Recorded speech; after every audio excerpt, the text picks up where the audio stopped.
Hello and welcome back to Never Seen It. It's a podcast where we talk about movies that we haven't seen yet. I'm Trent. I'm here with my wife, Betsy. That's me. And today we are going to continue with yet another Fast and Furious movie. There's more? Oh, God, Betsy, there's a lot more.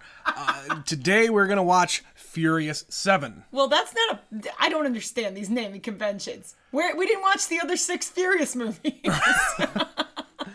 You know, the titles are getting shorter, but then 8 is going to just be huge.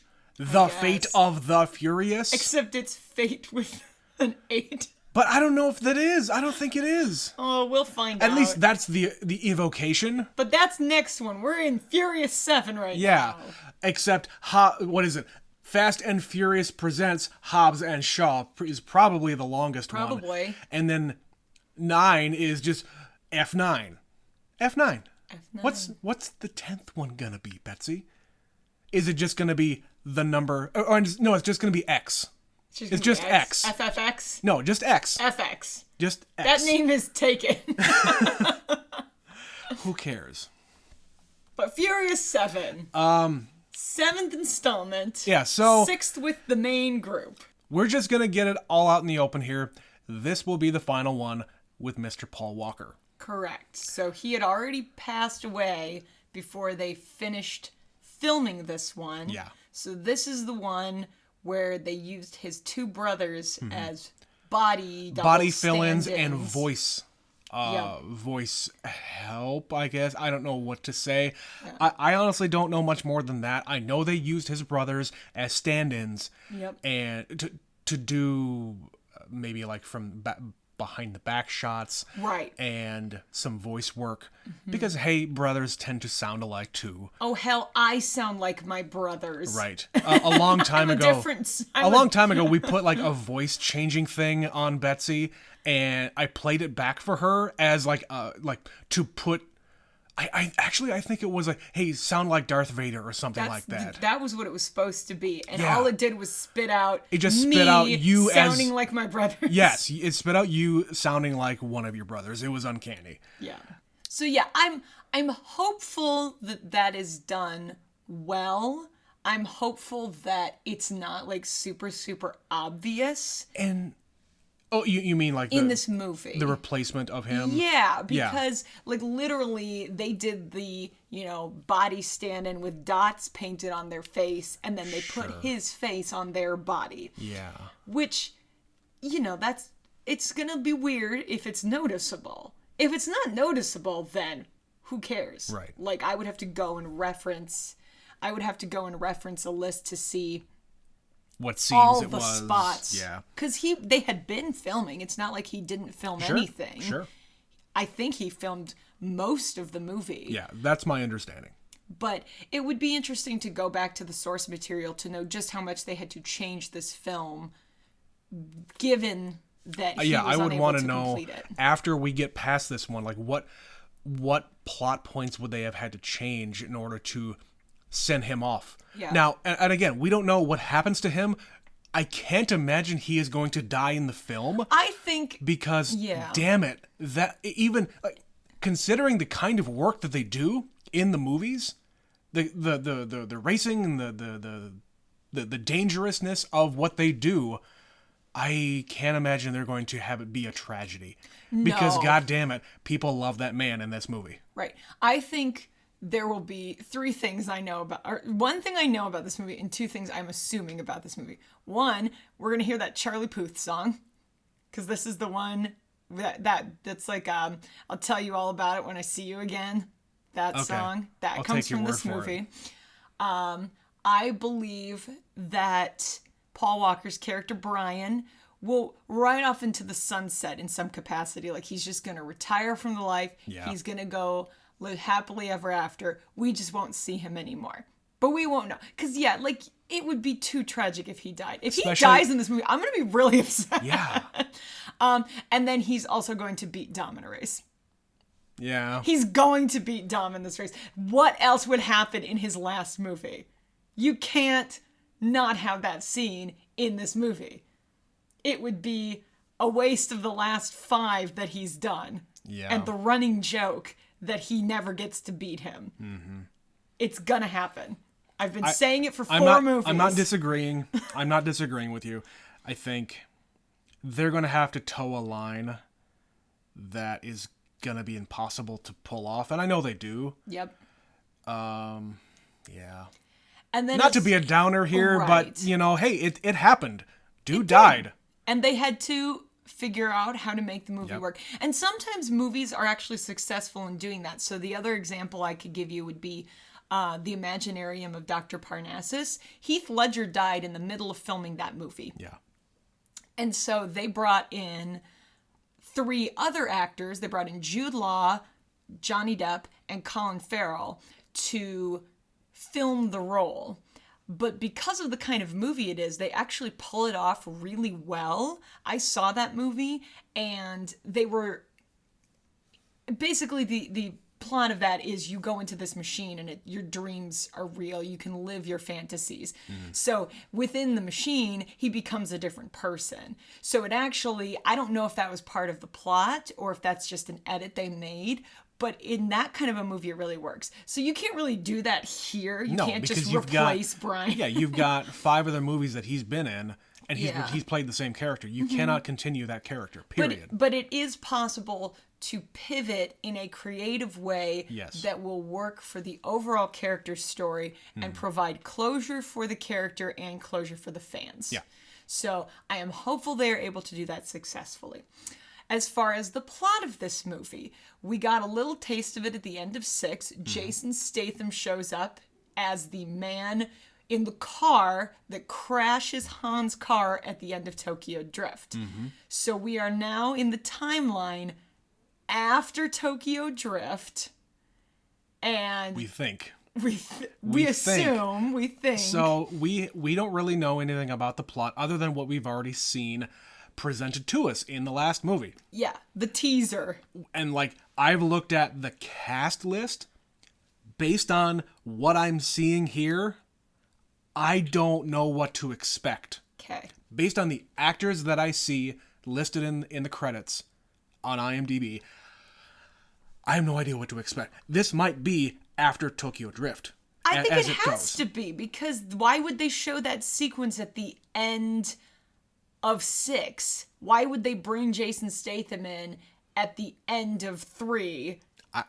It has to be after. We know there is an after. Yes, there has to be an after. Okay, because all of this other stuff, because they specifically send Han to Tokyo and they show the last sequence, and Jason Statham is the man who hits his car. Yeah. Okay, so I'm assuming this is a revenge movie where he is out to get this group because they got his brother. Yeah. Okay? Shaw, let's just assume Shaw is out for revenge. So Jason Statham is out for revenge. Shaw 2, The Revenge. Shaw 2, The Revenge. That makes subtitle Fast Furious 7 subtitle Shaw's Revenge. Which then leads me to have so many questions about how they make a movie where Shaw number 2 is the bad guy with Hobbs, who's a good guy. Is that like a prequel that maybe Hobbs knows Shaw from a previous thing? I don't know, but they gang up. Does he get amnesia too? Maybe. Everyone gets amnesia. And then that was the other thing that's... We left our family because, once again, 6 kind of felt like it could be a last movie. It could have been an ending. So they just wanted to go home and be back in Los Angeles, and that's where they are. They're in their old house. They're having a barbecue. Everyone's happy. Letty still doesn't know what's going on. So my assumption is this one will be in Los Angeles because he's coming after them. I don't know anything. I'm just making assumptions. Wild assumptions. So let's go find out. Yeah, there's no better way to do this, because good God, we go in so many different ways. Yes, it is so messy. The plot, the timeline is really This is an impossible movie for them to make, and from what I understand, it's actually pretty good. Yeah, we're in an odd number. The only one that might be better is 5. From what we understand from people, like the odd number ones are good and the even numbers are bad. So we'll see. Well, I didn't think 6 was bad. So if 6 is considered No, a bad from, like, one, then I diehard think people. 7 is going to be a really good one. Hey, we're gonna go see. So yeah, let's go watch Furious 7. Furious 7. See you in a bit.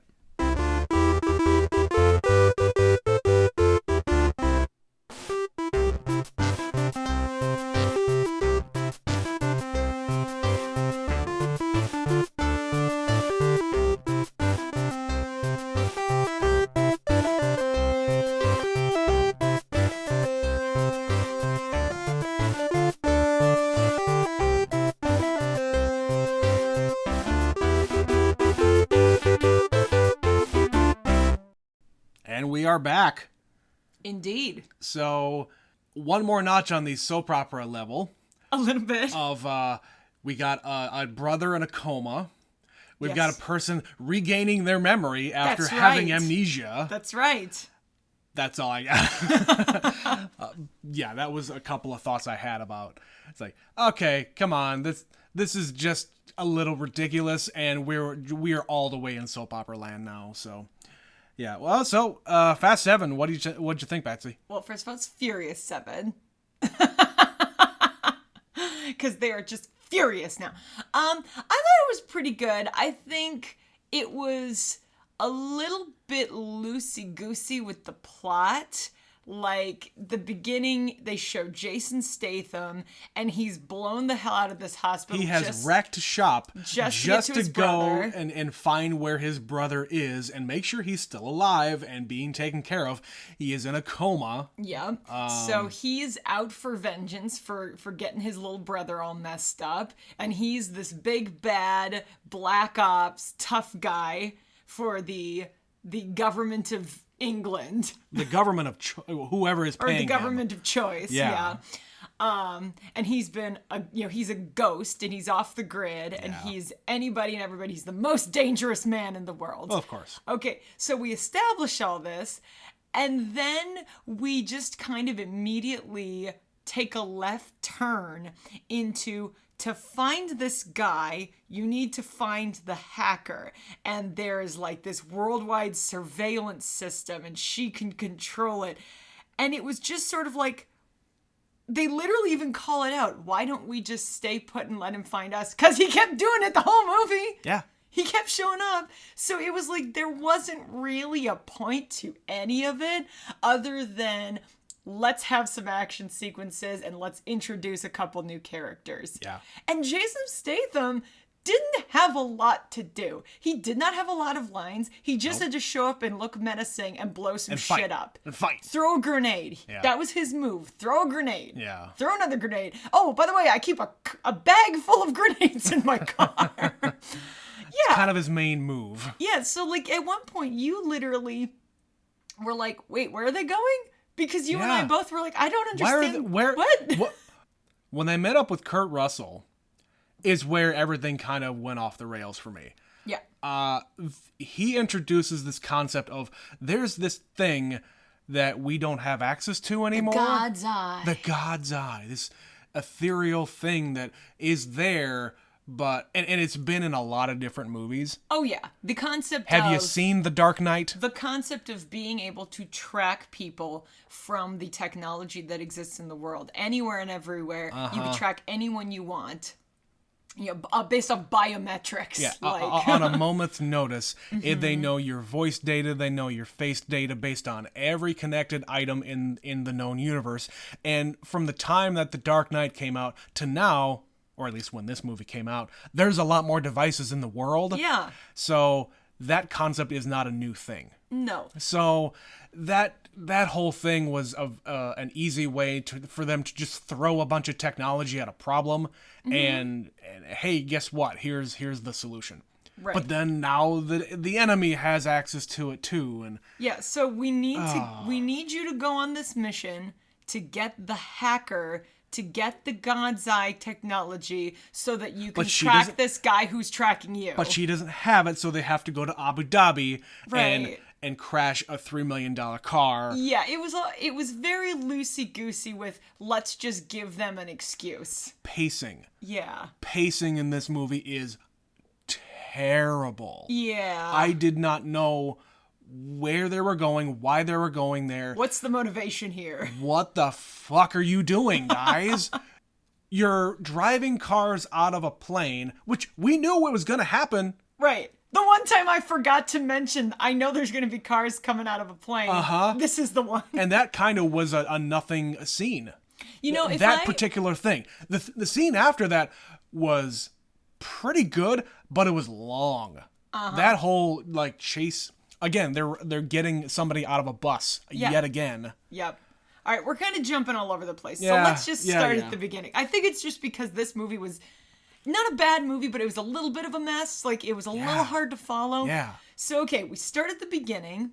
We set up Jason Statham as this badass who's gonna come after them. Yep. And then we go back to the beginning to Race Wars. Race Wars. I like, again, slight retconning.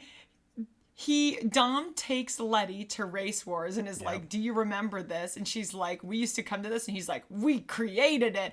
When did they ever say that they came up with the concept of Race Wars? They didn't. And who do we find there but Hector? Hey, it's Hector from the first movie. From the first that movie. actor who has been in everything as generic Hispanic man #1. Right? Yeah. Yep. He shows up for 2 seconds. He's like, good to have you back. He gets punched in the face. And then Iggy Azalea is there. Cameo #1. Why is Iggy Azalea there? For Race Wars, Betsy. Oh, I'm so dumb. I'm so sorry. I apologize. You're correct. Iggy Azalea is there for the Race Wars. Well, of course. Which, that's a terrible name in the era we now live in. You think? And Letty is starting to have little moments. Her memory's being jostled. What? What? A flash. And it's freaking her out. And she needs to find out who she is because she doesn't remember. So she goes off. But just kidding. We're going to bring her back in like 10 minutes. Well, and they have this moment. So, okay, let's go back even more. We meet up with Dom and Brian and Mia and Jack. This is the baby. Baby Jack. Which, by the way, he's like 2 now. Yeah. It's been some time since 6. And if you really want to look at it, okay, it's basically been 2 years since the events of 6. Han has been in Japan all this time. He's had this other life. He's had this reputation built up in Tokyo, and he's been allowed to live this life by himself. You know, he's got this reputation, and that's when 3 happens. That's when Tokyo Drift happens. Yes. And what's his name? Lucas Black. I wrote down. Okay, Lucas Black in Tokyo Drift did not look like a teenager. He is meant to be a teenager in that movie. He was like 22 years old, but he didn't look like a teen. No. And in this movie, it's how many years later? It's like a full 10 It's supposed plus. to be like right there when Tokyo Drift happened. No. No, that does not work. He's a 40-year-old teenager. I can't really get over that, but I'll let it slide because Lucas Black is not in the movie, right? But for one scene. He's in one scene, and he returns some personal effects to Dom. So, Dom goes there to get Han's body and bring him home. They have the funeral, and then after the funeral, Dom goes after, because of course Shaw's there to wreck shop, and I don't know, weird. It's a weird scene after that. But later on, what happens where Letty leaves and goes to the grave, to her own grave. Right. She said something that what I wrote down was Letty's right about how hard it would be for someone in her shoes. Yeah. You know, Dom is a guy who has all of his memories with Letty, and he's trying. He's not forcing the issue on her. He's not trying to relive the things that they relived before. I mean, maybe he's trying to jostle it a little bit by going to Race Wars and mentioning, oh yeah, we did this and this is that and this is this. He's not trying to make her remember. He's just living life and happier. But she's pressuring herself to remember, and she can't. She can't force the issue. And you know what? In a real situation like that, it would be really tough on her. It would be frustrating as hell. I would totally understand if she wanted to get away. Yeah. And just go off and try to live a different life. It's a lot of pressure to live up to the expectations of another human being. Yeah, who knows all of your past and you don't. And you don't, yeah. Because, so, we talked about race wars and the cameo. Also, let's go back to the very, very beginning. The title sequence, it is not Furious 7 with a digit 7. It is Furious, S-E-V-E-N. Spelled out. God damn it! They cannot make up their minds. The last one was Fast 6. But the title sequence. But then the title sequence, it's so confusing. What the hell are these movies What are you doing, guys? Just make it easy on this. Is it Fast and Furious 7? Is it Furious 7? Is it Fast 7? Which is it? Number? Actually, letters? Betsy, what? It doesn't matter. Oh, that's right. I don't care. I'm still going to complain, but it doesn't matter. Oh, all right. So we meet up with Hobbs, who's still in the hospital. Right. And he calls up. Okay. Again, we're all over the place here. But damn it, this movie was confusing as hell to get through. So we're back in Los Angeles, and we're in the government office where Hobbs is. Yeah. And Shaw shows up, and once again is just menacing and quiet and blows some shit up. And the thing I wrote down, and I've often wondered this, why are government buildings always made of glass?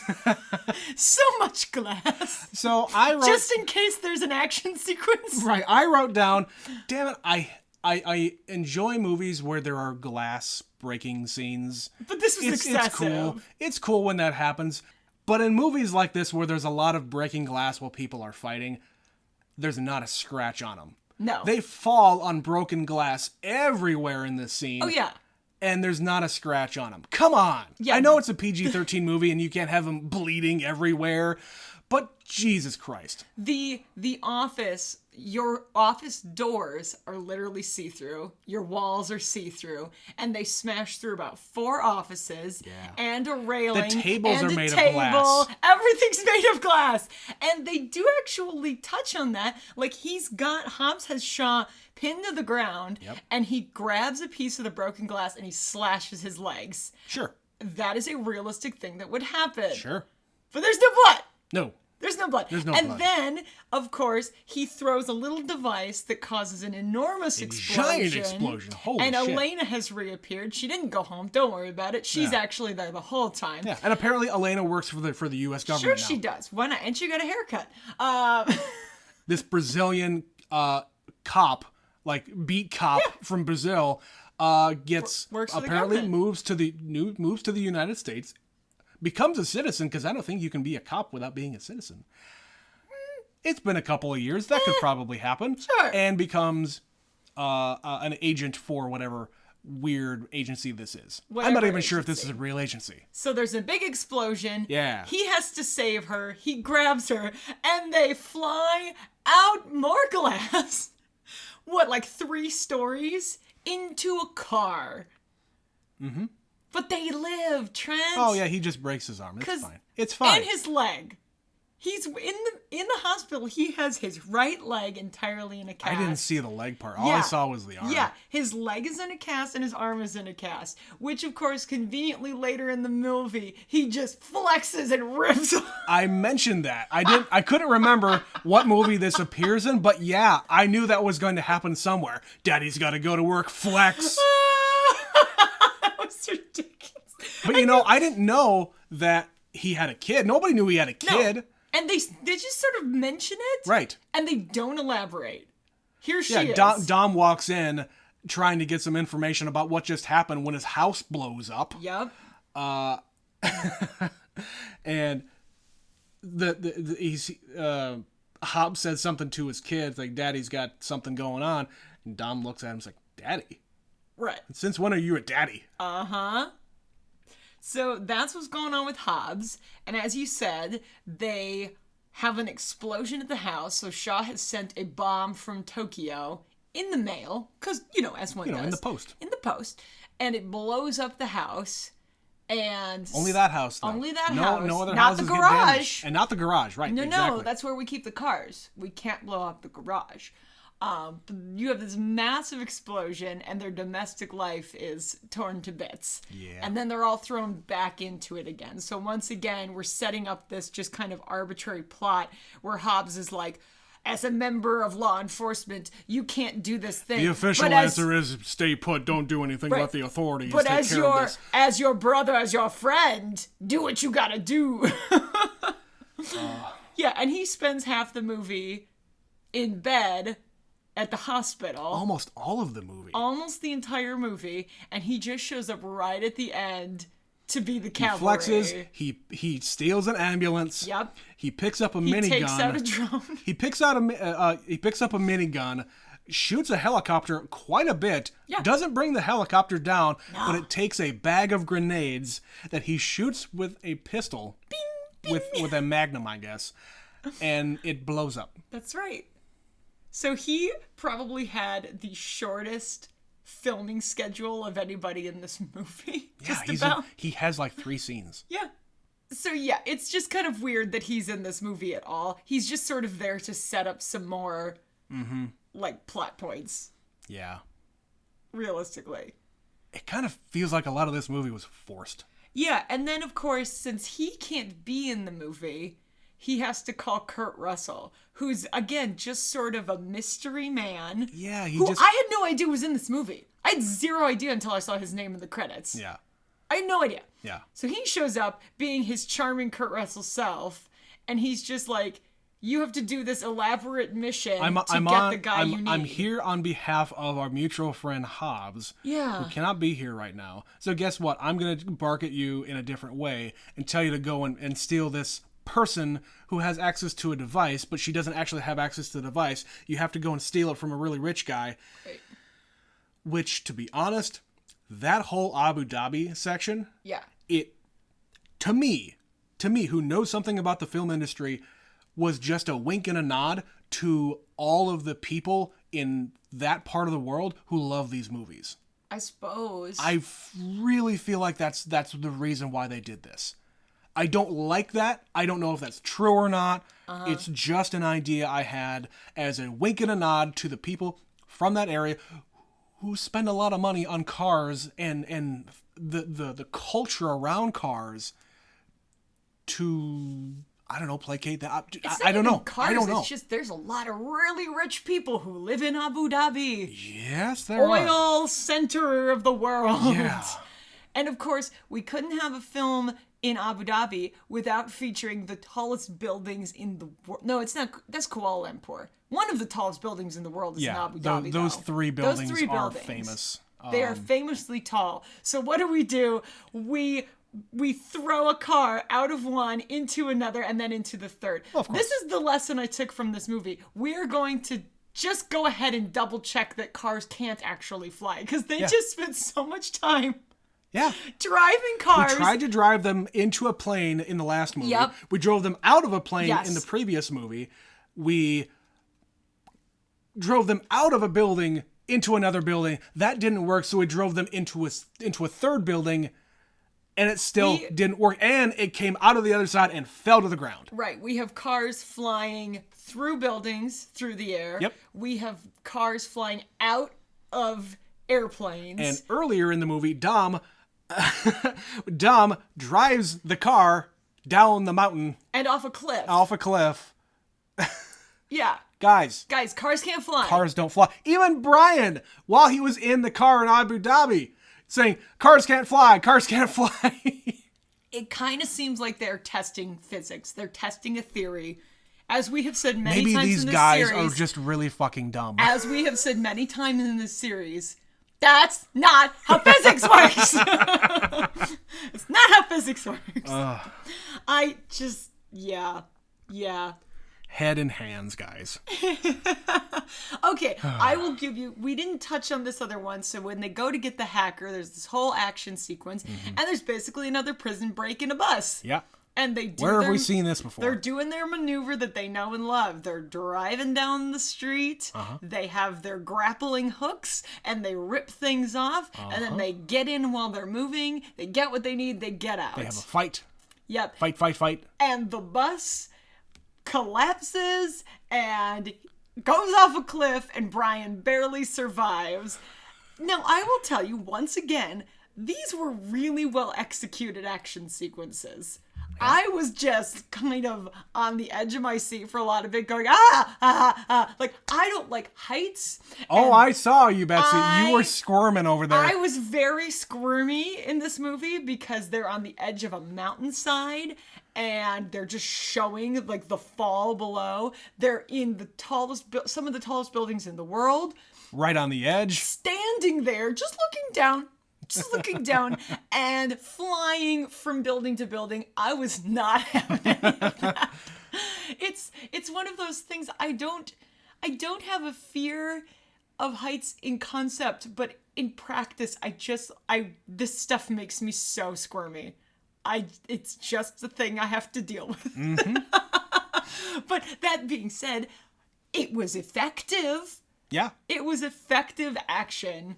And we didn't get the title card, unless I just missed it. They always have that card that's like, these were professional drivers. Don't attempt these. No, they didn't usually have include that. Maybe because they didn't have a lot of practical things that happened. Maybe. A lot more animated, slow motion. Like, you can't actually ask this actress to dive out a window of a moving car into the window of another moving car. She did that a couple of times. And she did it a couple of times.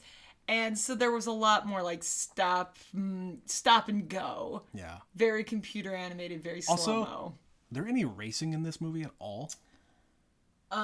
Race Wars, right at the beginning. That was it, yeah. That's it. Okay. Yeah. Okay. We went back to the beginning with drag racing. Yes, we did. We were back in Los Angeles, like I said we would be, so we had to give a little couple of winks and nods to where these movies started.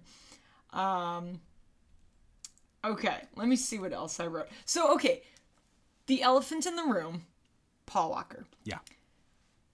I felt like there was not that many sequences in the movie where I thought I was noticing it. I saw one for sure. I think there were 2 or 3 for me. And it kind of seems like they actually had filmed the majority of this movie. My guess is they got a lot of because it's mostly action. That stuff takes a long time to film. Yeah. So they probably started with that. So all of those complicated action sequences, that's all him. That's all him. I think it was the pickup shots where like, hey, let's get all of them back together for a group shot. Yeah. And the one that I noticed for sure was when they went back to LA and they're talking about the scheme, the plan for that night. Yes. Where he's at the very end of them and you can see everybody in profile. That shot is not actually him. Right. There's a couple of places like that where the camera seems to be focusing more on other people. Yeah. And he's not really in the shots. Mm-hmm. And that was one. And then, frankly, the final shot in the movie where they're showing him through the window and he's in the car. He's not actually saying anything. It's just his smiling face. Yeah. Well, that's because that's not real. Yeah. It's just a superimposed it's a composite image, shot. A composite shot. The other one that I noticed, or at least that's what it felt like to me, was at the beginning. They show him like going to daycare and picking up the kid. Yeah. And then they go back to the house and the house blows up and he kind of slams the door shut. There's kind of a lot of angles of him from behind and from sort of like 3/4. And that's a lot of the movie, I think. He is shot from behind a lot. He is. So there's kind of a lot of those little spots where... He's also put like by himself a lot. Yeah. Like, he goes off by himself to go do the mission at the tower. And most of the time, it doesn't look like it's anything that they had to, like, jimmy together. No. But there's a couple things where it's like he's shot from far away or at a weird angle. It's the back of his head a lot, which you normally wouldn't see. Normally, in these movies, you see him in full, either profile or full front. Dude's got a good face. Yeah, you want to see his face. There were a lot of scenes where Mia is involved and she's talking to Dom, and it basically felt like those were kind of sequences that got added. Yeah. So instead of talking to him directly, she's explaining how he feels about things. Yep. So, like at the very beginning, it really seems he's like had a lot of feelings that he has expressed to Mia Yeah. that she is thus imparting to Dom instead of him telling him himself. and it really feels like Mia maybe would have had a completely different role in this movie, Or wouldn't have been in it hardly at or all. would not have been in it, or would not have been in it at all. Yeah. So that's important to really point out here. Because even in the last one, Mia was barely in it either. Right. Because she was preggers. Yeah. She Or just had had the a baby. baby. Preggers or had the baby, and now she's pregnant again. And at the very beginning, like when they're at the house, like, yeah, he's not cut out for this life. Domestic life. The picket fence life with the minivan. I think the scene of him dropping off the kid at daycare That was funny. was a nice little touch of him being in the minivan. The shots, like he's got his foot on the brake, and he's like gripping the wheel, and he's ready to go, and he just goes like 5 feet and then stops. And doesn't know where the buttons are. That was a good touch. Yeah.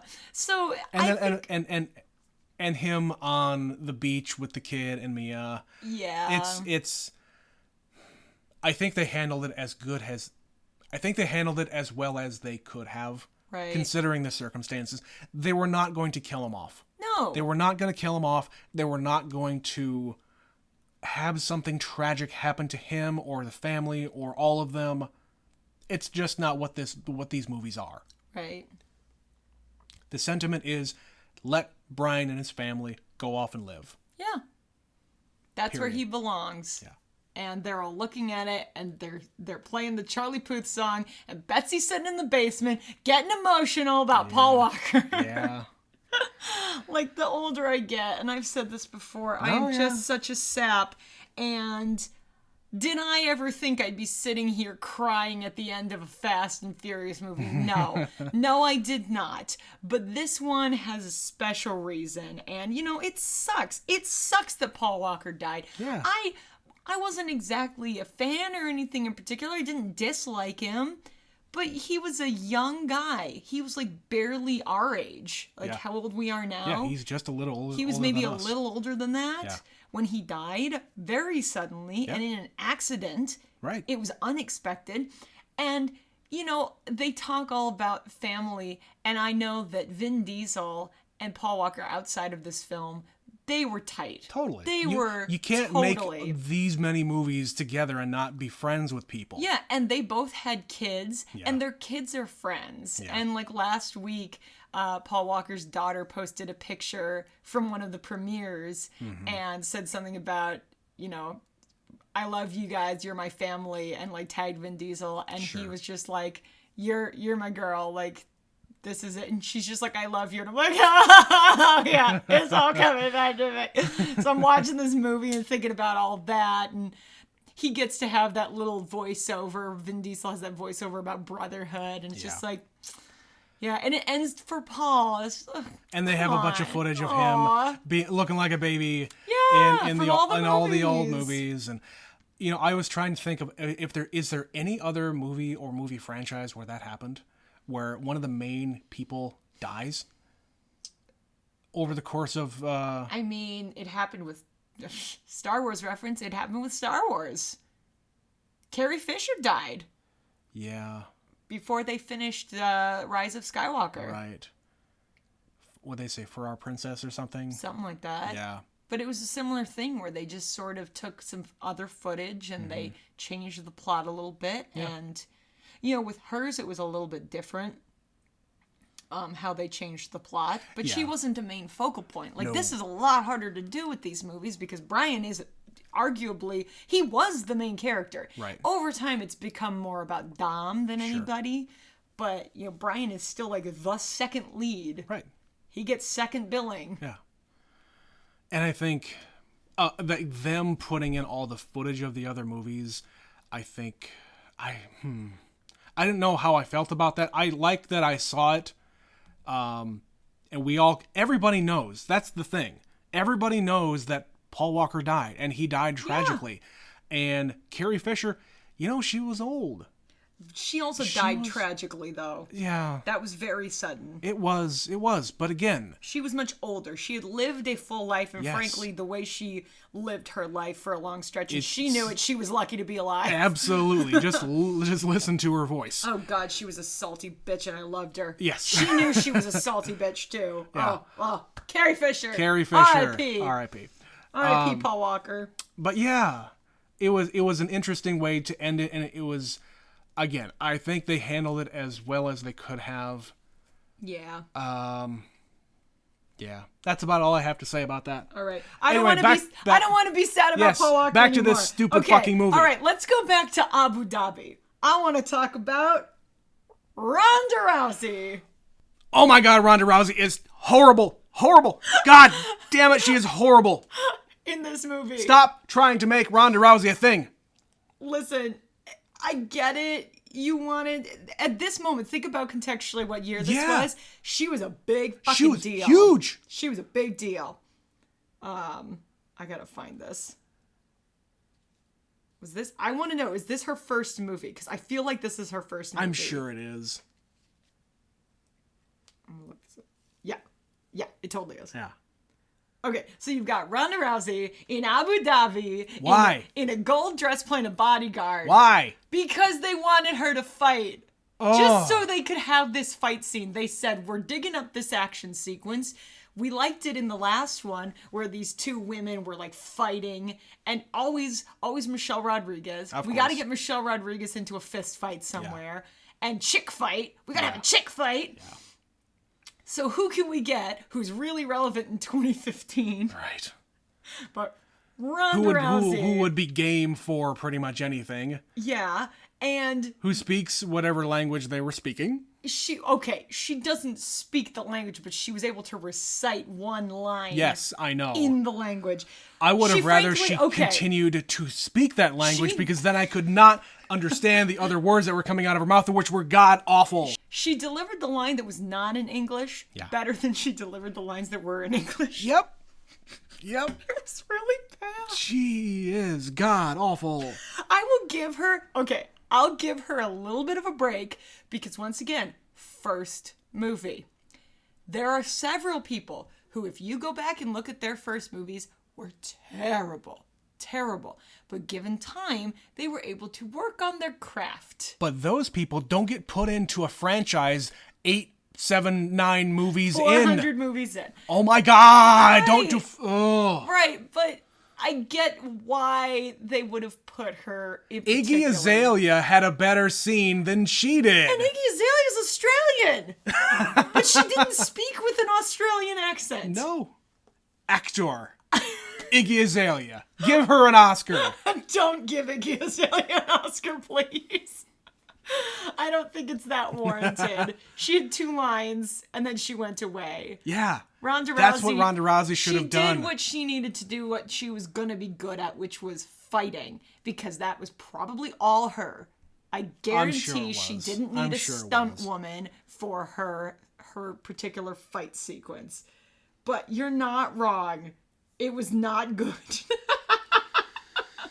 And then, of course, we're in a vault. We're in a vault at the top of this tower, and we need to get into this car, of which there's only like 7 in the world that can go 260 some miles an hour. And Vin Diesel, just to demonstrate how strong he is, lifts the car and holds it there. While Brian gets underneath it and tries to futz around with some wires. How long was he standing there holding that car up? Minutes. A while. Minutes. It's not possible. I don't care how much you can lift. You cannot lift that car. No. This is ridiculous. And then later in the movie, the same thing happened at the climax of the film.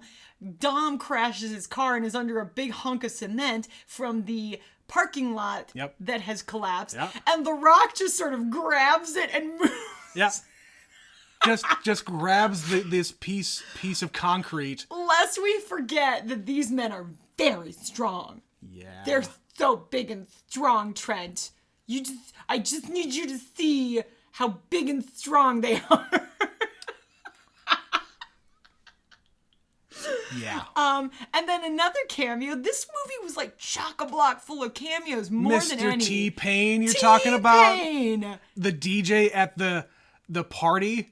In Abu Dhabi. Okay. T-Pain had nothing to do there. He was just the dude at what? You didn't even see him.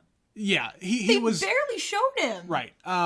As cameos go, that was very minor. Yeah. He had his name on the computer or on the on the back of his computer that he was DJing from. Sure, fine. His laptop. Let him have a cameo in this movie. He has 0 lines. But I will say, Roman taking the mic and doing the whole birthday party thing, that was funny. That was a good sequence. That's what he is there for. Yeah. He has no other... He's a mouth. He has no other skills. Roman genuinely has no skills. He can barely drive. Yep. He is there to be Roman. And you know what? 2 movies in a row, Roman has the line where he just looks around at this fucking movie that he's in, and he starts pointing out all the plot holes. How stupid it is. How the hell are you going to be doing this? What? Yeah. I didn't sign up for this shit. Yeah. Can I check my email? Does anyone have any quarters? I need a snack. Oh my God, Roman. Oh my God. Oh. Yeah. And then, of course, we get to the end of the movie, and da-da-da-da, Letty has her memories back. What? Yeah, she saves Dom because he doesn't need CPR. What he needs is to be told she remembers that she loves him. Excuse me? Mm-hmm. She saves him With the power of love. with the power of love. That's right. And guess what? They're married. What? Yeah, they got married in the Dominican Republic somewhere around number 4. Somewhere around number 4, they were in the Dominican Republic and got married. And Was that like a deleted scene or something? Should we go back and watch all the extras? No, it wasn't a deleted sequence. It's called retcon. We just put it in. We put it in now to tell you. We didn't skip that. We didn't skip that whole thing. He just didn't want to make her feel worse about how she didn't remember anything. You can't tell someone that they love you, Betsy. That's right. That's right. It just took her forever. It took her forever to get her memories back, and now they're in love again. Because that's how things work. Saved by the Betsy, power of love. Betsy, the more we talk about this movie, the more I don't like it. Really? Yes. The more we break it down? Yes. The more we talk about this movie, the more I don't like it. I think it's maybe a victim of circumstance. Like, they just sort of had to pivot. Yeah. Unexpectedly. Yeah. And they just didn't really stick the landing. Like I imagine that the whole production was just completely blown off track. Well, sure. By that happening with, not only the production team but the acting, and the actors and everybody involved. You lose somebody close to you, no matter what it is you are doing in your life. Yeah. You are stopped in your tracks, and you have to take stock of that. Yeah. And if it were you or me, someone in our life, we take a minute, we go on with life. Yeah. When it's a whole production like this, and it changes so many things. It changes the plot, it changes the actors, it changes the dialogue. Not only do you have to change what happens in the movie, you have to change what happens in all of the other movies going forward. Yep. Because if you were planning to have this movie end in a certain way to set up the next one, you can't do that anymore. Right. You have to completely change what you're trying to do. Yeah. And as a production team, as a writing team, as a directing team, that's an impossible task. And meanwhile, you've got an entire cast that has lost a friend. Just lost a friend and a coworker. Yeah.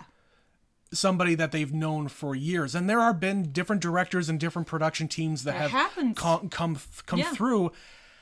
And this happens to a team, and you could tell. Mm-hmm. I think you could tell on those actors' faces that the feelings that they were feeling were all genuine. Yeah. Them saying goodbye to Brian. You're saying them on goodbye the beach. to Paul Walker. Them on the beach, looking out at the beach. That wasn't real. He wasn't out there, but they knew what they were trying to do. Yep. Like, who knows when that sequence was filmed? of Brian on the beach, Or if that one was even a real one. or even if that was him. Yeah. You know, it's really rough, and again, I'm discounting that. I've said what my piece is about this movie. I think the pacing was all over the place. I didn't know why everybody was doing what they were doing. The motivations were a little bit weird. Were all over the place. The action sequences were good. Mm-hmm. I did enjoy those.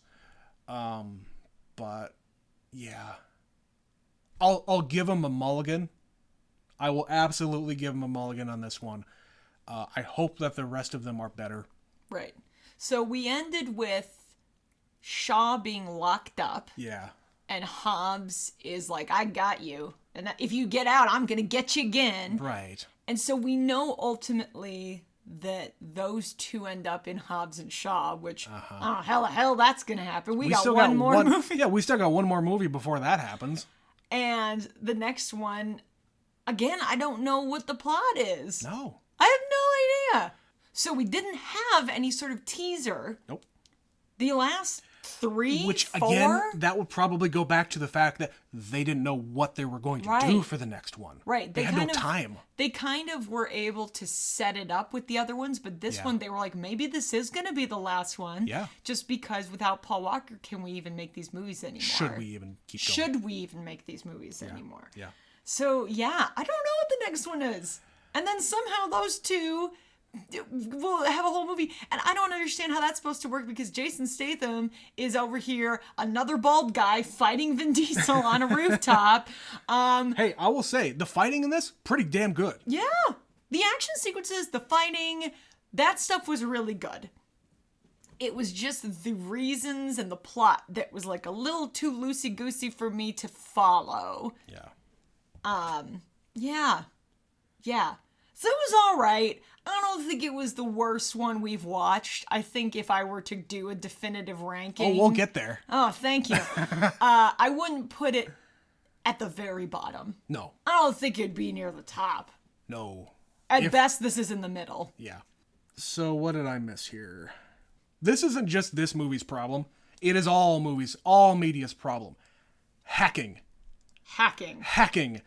That's as a concept. Not how you do things. Would you like to know? The word hacking is such a cudgel that movie makers use to explain away something complicated. Right. I'm going to hack into this system. I'm going to hack into this computer. I'm going to hack into this car. She's a hacker. That's not how hacking works. Okay. I'm not a hacker. I'm not an expert in anything like that, but I know what hacking isn't. And it's not that. So, is it just the fact that it's, again, very... I'm gonna type loose. I'm gonna type on this computer and I'm hacking. I have the little bar going up. That is another movie trope of it's loading. It's almost there. It's uploading. Oh God, the tower went away. We have to get another tower. Oh God. Versus an actual person coding, which is really boring. Right. Coding isn't fun or exciting. But that's what hackers do. They're blocking me out. We got only one more left. Again, it's tension building. It is movie making 101. But that's not how hacking works. And again, it's not just this movie's problem. It's every movie's problem. It's all movies. You can't make hacking dramatic. I guess. Well, I take it back. We probably could, but it would take a better filmmaker than the people who are making Fast and Furious movies. Right. And this is not Justin Lin. This is the first one in a stretch that Justin Lin did not do. Right. And then he doesn't come back until this one that just is coming out, 9? I have no idea. I think he doesn't do 8 and he doesn't do Hobbs and Shaw. If I'm remembering I honestly correctly. don't know. Yeah, I suppose it would be more accurate to say about hackers, these are programmers. They're not hackers. At best, they're a programmer. Sure. They're a button pusher. Yeah. Oh, man. Anytime I see a movie like this that features something like that, I just throw out my hands. It's Maybe we're going to have to watch Hackers. Maybe we should. I've never seen it. I've also never seen it, and that's the whole point of this podcast. We'll get there eventually. Okay, so that's pretty much all I have to say about this. Betsy, do you have anything else? Yeah, we touched on most of it. I mean, it's just, it is what it is. Yeah. It's all right. It's not bad. It's not great. No, I had a lot more fun in the other ones. Yeah. This was less fun. Yeah. I finally got my cars driving out of an airplane. It's only downhill from here, Betsy. I have nothing to look forward to. I have to imagine that, you know what? People are a little bit too goody-goody in these movies. Maybe somebody has to break bad. Maybe. Maybe we get somebody turning on the family. Maybe we get some betrayals. I don't know. Dun, dun, dun. Yeah, I don't know. But yeah. So that's going to be the end of the show, but we did have one email that came in. An email? What? Who's the email from, Trent? It's from Superfan Stephanie. Superfan Stephanie. So we covered Smokey and the Bandit. We sure did. A million years ago. AKA a couple of weeks ago. But hey, Smokey and the Bandit is a damn good movie. The more I've thought about Smokey and the Bandit, the more I like it. Yeah. Yeah. Yeah. Good for you. Good news for you that the 4K is coming out soon. Yeah. We might just have to get that. All right, but to the email from Stephanie about Smokey and the Bandit. I have not seen this one either. Heresy. Not okay, Stephanie. Not okay. But I think I would enjoy it. You would. Fun fact, my grandmother is from Texarkana. I knew that. I do not find Burt Reynolds attractive at all, but the 70s were a real weird period of time. Yeah. He is very charming, so maybe that is the appeal. Yeah. Yeah. Yeah. He's just kind of that good old boy who's just there for a good time. Eh. He's there to offer mustache rides. Who wants a mustache ride? She goes on and says, I do find Norm Macdonald glorious as Burt Reynolds, though. Yep. She also says, yay, bowling! We should totally bring bowling back. Also, roller skating rinks. Those are two things that are very related. Thank you. We have both of them here. We do. Yeah. We still have not been bowling, Betsy. We've also not been roller skating, Trent. I don't think I could roller skate. I got weak ankles. Yeah, that would probably end very badly for you. Yeah. I don't want Let's not do that. I don't want to take you to bowling, the emergency though. room. I can do that. Let's go bowling. It'll be fun. We will go bowling in about 2 months. Okay. She says, last night we watched Stowaway on Netflix and really liked it. As always, you guys are awesome. Yes, we are. Thank you, Stephanie. Thank you, Stephanie. Do you know what Stowaway is? I do not know what Stowaway is. It's on Netflix, so it will be available for a while. Oh, that's right. I think I did see this. It's with Anna Kendrick and Toni Collette. Okay. Yeah. Somebody stows away on a ship of some kind, like spaceship. Is there a description there? A 3-person crew on a mission to Mars faces an impossible choice when an unplanned passenger jeopardizes the lives of everyone on board. Oh, no. You can't have 4 people when you've planned for 3. That's right. You got to RSVP for that shit. Oxygen runs out. Rations and food. run out. Yeah. Interesting. Yeah. I wouldn't want to go to Mars, would you? No, I don't like space. No. Space is terrifying. It is too vast. There's no borders. What is that? It's not agoraphobia. Is it agoraphobia? Fear of the outside. Yeah. That's what I get in space. Massive agoraphobia. And there's probably a more specific term for it when you're talking about outer space. The infinite. The of infinite. Space. I have an actual you have crisis. A visceral reaction I have watching a the movie crisis. Gravity. Yeah. With Sandra Bullock and George Clooney, where don't Sandra like Bullock it. kind of gets separated from the rest of the crew, let's say, from the Right rest at of the the ship. beginning. Right at the beginning, where she is She's completely spinning out of control and she cannot control anything. Forever. You have a You'll spin visceral forever. reaction to that. Yeah. I don't like space. I'm never going to space. I don't know why it terrifies me this much, but the lack of parameters. Yeah. I think that's what it is. I think it's the agoraphobia. And like I said, there's probably an actual term for it when you're talking about space. But fear of the outside, fear of outer space. Yeah, I don't like space. Yeah, I don't mind a good sci-fi movie. I understand where you're coming from. I don't quite have that kind of reaction to it, but I totally understand it. Yeah. Like that sequence is unnerving because you can't if There's you're nothing to stop you. if you're falling, let's say for some reason you jump out of an airplane. Yes. You can maneuver your body to be able to use the air resistance to stabilize yourself. There is air resistance. There is Yeah. gravity. There is friction. Yes. And eventually, you will stop. Oh yeah, You'll stop. Okay? One way or another, you're stopping. Yeah. In space, there is no friction. There is no gravity. You just keep moving until you hit something or something hits you that happened to be moving by. Yep. So Newton's law. you will just spin forever. Yep. And that is terrifying. That is Well, all with I'll say about it. If you would like to tell us about all of your phobias, email us at neverseenitpod@gmail.com or just follow us on Twitter. We'll tweet out when we have new episodes and other shit on our minds. The Twitter handle is neverseenit_pod. And hey, if you want to support us in all of our tomfoolery, Hit the button. you can just click the little button in the click the link in the description of the episode where it says support us. I think it does where you can send us $1 or $5 or $10, something like that, if you wish to do so, but no big deal if you can't. But yeah, Betsy, we got just a few of these left. Oh boy. We're getting closer, Trent. Barreling towards F9, It's coming. the premiere, The Reckoning. Oh no. I don't know if there's a tagline on it. I don't know, Trent. But we will be back next time with The Fate of the Furious. How do you spell that, Trent? Fate. Fate. F the number 8? Is that what this one is? That's what they put in license plates when you don't want to have an 8. Or is it F8TE, which is strictly speaking fate. We're just going to have to wait to find out. Thanks, Betsy. We'll see you next time. Bye, Trent.